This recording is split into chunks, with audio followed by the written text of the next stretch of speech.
बिस्मिल्लाहिर्रहमानिर्रहीम। अस्सलाम वालेकुम। कैसे व्यूअर्स, आई होप कि आप सारे ठीक ठाक होंगे। तो आज हम बनाने जा रहे हैं डिफरेंट तरीके से बैंगन बनाने जा रहे हैं, जिसे इंग्लिश में ब्रिंजल बोलते हैं।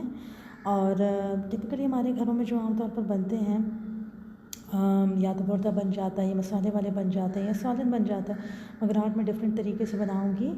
तो उसके लिए मैंने 4 अदद बैंगन ले लिए थे और उनको मैंने इस तरीके से काट लिया है। आप देख रहे हैं, काटना अपने इसी शेप में है। और इनको मैंने नमक वाले पानी के अंदर भिगो दिया है ताकि ये काले ना हो। इनको कुछ देर भिगोना है और उसके बाद भिगोने के बाद इनका पानी ड्रेन आउट कर देना है, लेकिन अब ये कुछ देर तक पानी में भीगे रहेंगे। अब दूसरी तरफ मैंने कुछ अदद प्याज ले लिए थे। प्याज मैंने 3 अदद लिए, इनको छोटा छोटा चॉप कर लिया है। ये 4 अदद बॉयल आलू हैं, उसके साथ टमाटर हैं, धनिया है, कुछ लीमू है और कुछ लहसुन के जवे हैं। लहसुन मैंने 4 से 5 आपको शो करवाए हैं, मगर मैंने थोड़े ज़्यादा लिए हैं क्योंकि मुझे इसका टेस्ट ज़्यादा पसंद है। यहाँ मैं आलूओं को ग्रेट कर रही हूँ। याद रहे, आलू उबले हुए हैं। आलू उबले हुए हैं और इनको मैं ग्रेट कर रही हूँ।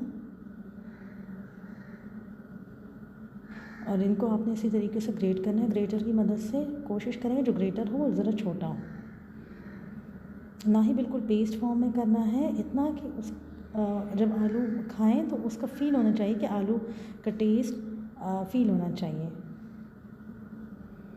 अब इस तरीके से मैं सारे ग्रेट कर रही हूँ। सारे आलूओं को इसी तरीके से मैं ग्रेट करके अलग से रख दूँगी।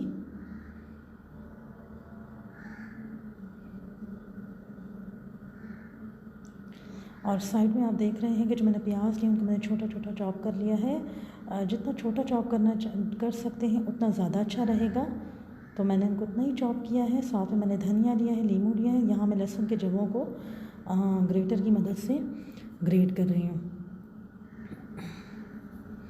तो यहाँ आपने इस तरीके से ग्रेट कर लेना, चाहें तो आप इसे पीस भी सकते हैं। इस तरीके से मैंने तमाम के तमाम लहसुन को, जितने भी लहसुन के जवे थे, उनको मैंने ग्रेटर की मदद से ग्रेट कर लिया है। और दूसरी तरफ मैंने जो बैंगन भिगोए हुए थे उनके कतले, उनको मैंने ड्रेन करके, ये देखें, ड्रेन कर लिया था और उनको मैं ट्रे के अंदर फैला रही हूँ। इनको कम्प्लीटली मैंने सुखाया नहीं है। आप चाहें तो सुखा सकते हैं, अगर आप सुखाना चाहें तो वो ज़्यादा अच्छा रिज़ल्ट आएगा।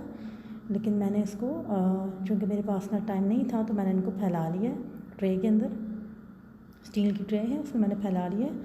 कोई भी आपके पास ऐसी चीज़ हो जो फ्लैट हो, जो बड़ी हो, उसमें आप सुखा लें। चाहे तो आप कपड़ा भी यूज़ कर सकते हैं, कपड़ा फैला लें, उस पर रख दें।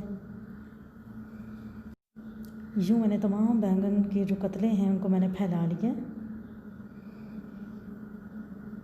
ठीक है। और आप देख सकते हैं कि अच्छा, दूसरी तरफ जो है मैंने पैन लिया है। पैन जितना बड़ा, जितना वाइड होगा उतना अच्छा रिज़ल्ट आएगा, इसलिए कि उतने ज़्यादा बैंगन के कतले उसके अंदर आएंगे। आपको बार बार शिफ्टिंग, बार बार आपको एक एक बैच निकालना नहीं पड़ेगा। यहाँ मैंने 1 से 2 चम्मच, लेकिन बड़ी वाली चम्मच जिससे हम सालन निकालते हैं, उससे मैंने ऑयल डाला है। ऑयल को थोड़ा फैला रही हूँ। ऑयल को हल्का सा गर्म करना है, ज़्यादा गर्म नहीं करना। बस इतना हो कि बैंगन जाने के बाद, बैंगन के कतले जाएँ तो फ्राई होना शुरू हो जाए। तो इस तरीके से मैं बैंगन के कतले डाल रही हूँ। जितना बड़ा पैन होगा आपका उतना जल्दी भी बनेगा और आपके लिए आसानी भी होगी। अच्छा, इसको हमने इतना देर से पकाना है कि ये सेमी कुक हो जाए, यानी आधा कुक, कम्प्लीटली कुक ना हो। ये ना हो कि आप इसको कुक करें तो बिल्कुल ही पूरे कुक हो जाए। उसकी वजह से क्या होगा, ये सॉगी हो जाएंगे और सॉगी होने की वजह से जो इसके ऊपर जो मिक्सचर हमने लगाना है, डालना है, तो हमें प्रॉब्लम होगा उसमें। ये देखें, मैं तकरीबन 3-3 सेकंड बाद इनको पलट रही हूँ।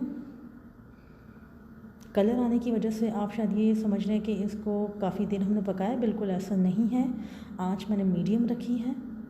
इनको लाइटली सामने बस हल्का सा, जैसे हम प्याज को सौते करते हैं वैसे करना है। कलर आपको पता है कि चूँकि ये इस पर बैंगन पे कलर जल्दी आता है, इस वजह से। और ना ये क्रिस्प है, क्रिस्प नहीं है, अभी क्रिस्पीनेस इसके अंदर नहीं है,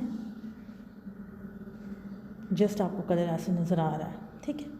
अब दूसरी तरफ इसको निकालने के बाद दूसरी तरफ हम दूसरा बैच निकालेंगे, दूसरा बैच डालेंगे